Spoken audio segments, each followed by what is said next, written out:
Capitalisation, যাকে আমরা বড় হাতের অক্ষর কোথায় কোথায় বসে এই সম্পর্কে আমরা জানি। এই বড় হাতের অক্ষর দুটি জায়গায় বসতে পারে। Number one, I.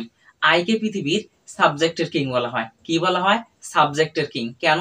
কারণ পৃথিবীতে যত মানুষই থাকুক না কেন, যত জ্ঞানী থাকুক না কেন, আমরা সবাই নিজেই নিজেকে পণ্ডিত, মানে সবচেয়ে জ্ঞানী, সবচেয়ে পাওয়ারফুল, সবচেয়ে ইন্টেলিজেন্ট মনে করি, অর্থাৎ নিজেকে সবচেয়ে মনে মনে বড় ভাবে, যেটা ভাবাটা আসলে ঠিক না, তারপরেও এটা আমরা মনে মনে একটা সাইকোলজিক্যাল ভাবেই ভেবে থাকি যে হ্যাঁ আমি ভালো বুঝি।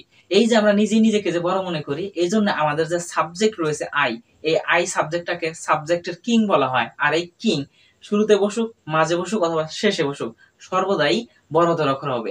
এক্সাম্পল গুলো খেয়াল করো। আই রিড এ বুক, আমি একটি বই পড়ি। এখানে যে আই শুরুতে বসছে এটা কিন্তু বড় হাতের অক্ষর। নিচের এক্সাম্পলটি খেয়াল করো। Do you know who I am, এই যে এইখানে যে আই রয়েছে, এই আইটা কিন্তু বাক্যের মাঝে বসেছে, তারপর এটা বড় হাতের অক্ষর হয়েছে। ঠিক এরকম ভাবে আই যেখানে বসুক না কেন, শুরুতে, শেষে, মাঝে, কোনো ম্যাটার করবে না, সব জায়গায় বড় হাতের অক্ষর হবে। আর নাম্বার টু, স্পেসিফিক ভাবে যদি কোনো ব্যক্তি, বস্তু অথবা স্থান, স্পেসিফিক ভাবে কি বললাম? ব্যক্তি, বস্তু অথবা স্থান, এই তিনটির যে কোনো একটির নাম থাকবে, ওই শব্দের শুরু অক্ষরটা বড় হাতের অক্ষরে লিখবো। যেমন আমি যদি কোনো ব্যক্তির কথা বলি রনি, ওই রনি দ্বারা ওই নির্দিষ্ট ব্যক্তিকে বোঝানো হচ্ছে। একটা ক্লাসের মধ্যে 10 জন স্টুডেন্ট রয়েছে, তার মধ্যে রনি রয়েছে, ওই রনির নাম ধরে ডাকা হয়েছে, ও হলো নির্দিষ্ট ব্যক্তি।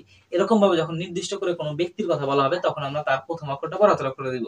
আর দ্বিতীয় হলো কোনো বস্তু, যেমন ধরে নাও আমি এরোপ্লেনের কথা বললাম, এরোপ্লেনের এ কিন্তু বড় হাতের অক্ষর হবে না, কিন্তু আমি যদি বলাকা বলি, বলাকা কিন্তু নির্দিষ্ট হয়ে গেল। এরোপ্লেনের অনেক নাম রয়েছে, তার মধ্যে বলাকা প্লেনটাকে নির্দিষ্ট করে বলা হলো, তখন ওই বলাকার বিটা বড় হাতের অক্ষর হবে।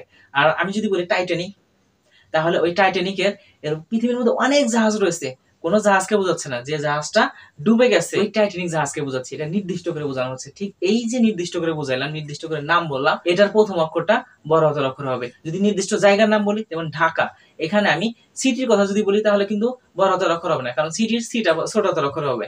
কিন্তু আমি যখন নির্দিষ্ট করে বললাম সিটির মধ্যে ঢাকা সিটি, তখন এই ঢাকা নির্দিষ্ট হয়ে গেল। এই নির্দিষ্টতা হওয়ার কারণে প্রথম অক্ষরটা বড় হাতের অক্ষর হবে। ঠিক এরকম ভাবে আই শব্দের শুরুতে, মাঝে অথবা শেষে যে কোনো জায়গায় বসুক, সর্বদাই বড় হাতের অক্ষর হবে। আর নাম্বার টু, যখন কোনো ব্যক্তি, বস্তু অথবা স্থান নির্দিষ্ট করে ওই ব্যক্তি, ওই বস্তু, ওই স্থানকে বোঝাবে, এরকম নামের শুরুর প্রথম অক্ষরটা বড় হাতের অক্ষর হবে।